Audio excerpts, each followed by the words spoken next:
નમસ્કાર મિત્રો, હમણાં થોડી જ મિનિટો પહેલા હળવદ તાલુકાના કેદારિયા ગામના બજાણિયા પરિવાર એટલે કે ઠાકોર પરિવારને એક અકસ્માત જે છે એ ટ્રેનનો અકસ્માત નડ્યો છે. અને આ ટ્રેન દુર્ઘટનામાં જે છે મિત્રો એ એક 5 વર્ષની દીકરી છે, એક 3.5 વર્ષનો દીકરો છે, એની ટ્રેન અડફેટે મોત થયું છે. જ્યારે એક મહિલા છે એટલે કે એની માતા છે તો એનો પણ હાથ આવી ગયો છે, એટલે એ પણ ઈજાગ્રસ્ત થયા છે. તેઓને સારવાર માટે મોરબી ખસેડવામાં એટલે કે રિફર કરવામાં આવ્યા છે.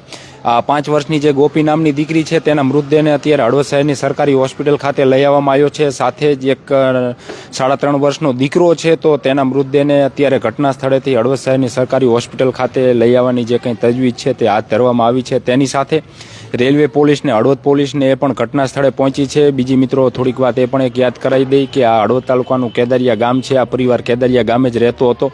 રેલવેના પાટાની ઓલી બાજુ એમની જે વાડી ઉધેડમાં રાખેલી હોય અને વાડીએ મજૂરી કામને કરતા હોય ને આ જ્યારે ટિફિન લઈ અને એની જે માતા અને 3 બાળકો જઈ રહ્યા હતા ત્યારે જે આખી આ દુર્ઘટના બની હોવાની હાલ અત્યારે પ્રાથમિક માહિતી છે. ગામના સરપંચ છે કેદારિયા ગામના, એ આપણી સાથે છે. થોડીક તેમની સાથે જ વાત કરી. સરપંચ, કેટલા વાગે ઘટના બની હતી, શું ઘટના બની હતી? પરિવારજનો જે છે એ તમારા કેદારિયા ગામના જ છે? એ પરિવાર મારા ગામનો જ છે. 11 થી 12 વાગ્યાની ઘટના બની હતી.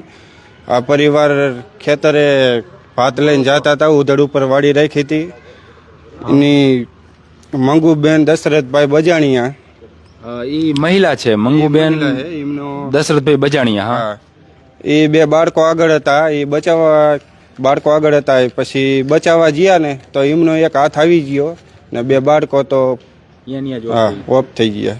એટલે એમાં મિત્રો અમને પણ જે પ્રાથમિક માહિતી મળી છે મુજબ કે આ મંગુબેન ને એમની એક જે દીકરી છે 5 વર્ષની ગોપી અને એક 3.5 વર્ષનો દીકરો છે નિકુલ અને એક 1.5 વર્ષનો દીકરો છે મિત.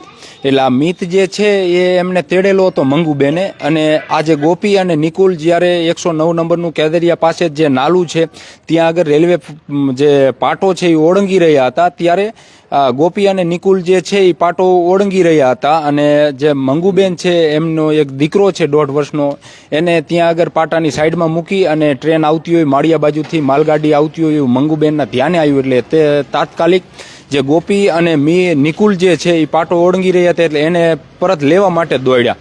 અને આખી આ જે ઘટના છે એવી રીતના ઘટના બની હોય એવી હાલ અત્યારે પ્રાથમિક માહિતી છે. અને એને લેવા માટે દોડ્યા. એ ઘટના દરમિયાન ટ્રેનની અડફેટે ગોપી અને નિકુલ આવી ગયા. એમના બેના મૃત્યુ થયા છે. મંગુબેન છે તો તેઓને એક હાથમાં ને એમાં ત્યાં ઈજાને પહોંચી હોય એવી હાલ અત્યારે પ્રાથમિક માહિતી છે. એટલે તેઓને પણ સારવાર માટે મોરબી રિફર કરવામાં આવ્યા છે. બાકી એક મિત 1.5 વર્ષનો જે દીકરો હતો એમનો, એને તો રેલવેની પાટાની સાઈડમાં જ બેહાડેલો હતો. એટલે ત્યાં આગળ જે એને તો કોઈ પણ પ્રકારની કંઈ ઈજાઓ કંઈ જે છે એ પહોંચી છે નહીં. અત્યારે રેલવે પોલીસને અત્યારે ઘટના સ્થળે જે છે એ પહોંચ્યા છે. કારણ કે એક મૃતદેહ એટલે કે ગોપીનો જે મૃતદેહ જે છે તેને અત્યારે હળવદ શહેરની સરકારી હોસ્પિટલ ખાતે લઈ આવવામાં આવ્યો છે. ઘણા બધા મિત્રો પણ જોડાય છે. ફરીથી મિત્રો માહિતી આપી દઈએ. આમ તો આ કેદારિયા ગામ આપણા સુરેન્દ્રનગર જિલ્લાના સાંસદ ચંદુભાઈ સિંહોરાનું ગામ છે મિત્રો આ કેદારિયા. અને આ જ કેદારિયા ગામનો ઠાકોર પરિવાર છે. અને 109 નંબરનું એટલે કે ગામની સીમ વિસ્તારમાં જ ત્યાં આગળથી જે કંઈ પાટો, રેલવેના પાટા જે 2 પસાર થાય છે, એક નહીં, તો ત્યાં આગળ પાટાની સામેની સાઈડ આ પરિવારે ઉધેડમાં વાડી રાખી હોય, ત્યાં મજૂરી કામને કરતા હોય, રહેતા હોય કેદારિયા ગામમાં. અને આજ બપોરના 12 વાગ્યાની આસપાસ આ પરિવારની મહિલા અને તેના 3 બાળકો જે છે એ ઘરેથી ટિફિન લઈ અને જ્યારે વાડીએ જઈ રહ્યા હતા, રેલવેનો પાટો ક્રોસ કરી રહ્યા હતા ત્યારે ગોપી અને આ નિકુલ છે એ પાટો અધવચ્ચે પહોંચી ગયા હતા. તો ત્યાં આગળ સામેથી માળિયા બાજુથી એક માલગાડી આવતી હોય એવું મંગુબેનના એટલે કે આ ગોપી અને નિકુલના માતા છે એમના ધ્યાને આવ્યું. તો તે તાત્કાલિક એમનો નાનો એક 1.5 વર્ષનો દીકરો હતો એને પણ રેલવેના પાટાની બાજુમાં સાઈડમાં બેહાડી અને એને લેવા માટે દોડ્યા. એ સમય દરમિયાન જે માલગાડી છે એટલે કે જે ટ્રેન છે એ આવી અને આ ત્રણેયને અડફેટે લીધા, માતાને અને દીકરા દીકરીને. તો એમાં ગોપીબેન દશરથભાઈ બજાણિયા ઉંમર વર્ષ 5 અને નિકુલભાઈ દશરથભાઈ બજાણિયા ઉંમર વર્ષ 3.5. તો તેઓનું ઘટના સ્થળે જે છે એ મોત થયું છે. જ્યારે મંગુબેન દશરથભાઈ બજાણિયા જેઓને ઈજા પહોંચી છે જેથી તેઓને સારવાર માટે પ્રથમ હળવદ અને ત્યારબાદ વધુ સારવાર માટે મોરબી જે છે રિફર કરવામાં આવ્યા છે.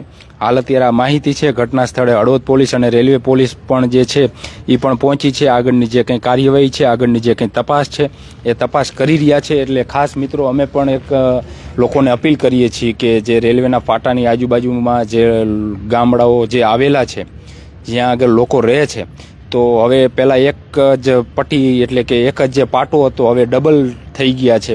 એટલે અવારનવાર જે ટ્રેનો જે છે મિત્રો અને પાછી ઇલેક્ટ્રિકની લાઈનો પણ નખાઈ ગઈ છે. એટલે ઘણી વખત સ્પીડમાં પણ હોય, આપણને પણ એવું થાય કે આઘી છે, પરંતુ પાટો ક્રોસ કરતી વેળાએ તો છેક નજીક આવી જાય. આવી જે કંઈ દુર્ઘટનાઓ છે એ પણ જે છે મિત્રો એ બનતી હોય છે. એટલે લોકોને પણ ખાસ એક મિત્રો અમે અપીલ કરીએ છીએ કે જ્યારે તમે રેલવેના પાટાને ક્રોસ કરી રહ્યા છો તો બંને બાજુ ખાસ જોઈજો, ખાસ તમે ધ્યાન રાખજો, જેથી આવી જે દુર્ઘટનાનો ભોગ જે છે એ આપણે પણ ન બનવું પડે. કોણ છે આમાં અધિકારી? આ ઘટના બની એ ઘટનાની હજી કાંઈ ખબર નથી. અમને મેસેજ મળ્યો એટલે આવ્યા છીએ. એ અધિકારી નથી, મતલબ ફરિયાદ દેવા માટે અમારા કમિશનર ન રહે. બાકી તમારે કોઈ માહિતી જોઈતી હોય તો મોકલીને આપજો. આભાર મિત્રો અમારી સાથે જે જોડાયા તે તમામનો.